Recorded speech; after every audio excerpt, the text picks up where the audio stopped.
আমরা বোমার মাধ্যমে আলোচনা করি, এমন বিস্ফোরক মন্তব্যের মধ্যেই নতুন কূটনৈতিক রহস্যের জন্ম দিলেন মার্কিন প্রেসিডেন্ট ডোনাল্ড ট্রাম্প।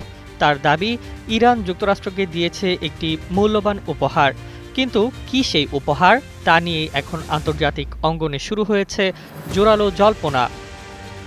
হোয়াইট হাউসে সাংবাদিকদের সামনে ট্রাম্প বলেন, তারা আমাদের খুব গুরুত্বপূর্ণ একটি উপহার দিয়েছে, তবে তিনি এর বিস্তারিত জানাননি।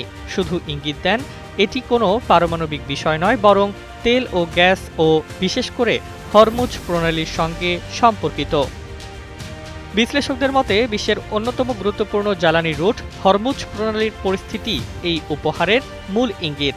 কারণ এই পথ দিয়ে বিশ্ব তেলের বড় অংশ পরিবাহিত হয়, আর সাম্প্রতিক উত্তেজনায় এটি কার্যত অচল হয়ে বিশ্ববাজারে তেলের দাম বেড়ে যায়। ট্রাম্পের বক্তব্য এমন সময় এসেছে যখন তিনি ইরানের বিরুদ্ধে হামলার হুমকি সাময়িকভাবে স্থগিত করে যুদ্ধবিরতি আলোচনার ইঙ্গিত দিয়েছেন। তবে তেহরান এখনও কোনো আলোচনায় অংশ নেওয়ার কথা অস্বীকার করেছে। অন্যদিকে ইরান জানিয়েছে অশত্রুভাবাপন্ন জাহাজগুলো হরমুজ প্রণালী দিয়ে চলাচল করতে পারবে, তবুও উত্তেজনা পুরোপুরি কমেনি। সব মিলিয়ে ট্রাম্পের উপহার এখন এক কূটনৈতিক ধাঁধা, শান্তির ইঙ্গিত নাকি যুদ্ধের নতুন কৌশল, সেই প্রশ্নেই ঘুরপাক খাচ্ছে বিশ্ব রাজনীতি। Desk report, Bangladesh bulletin.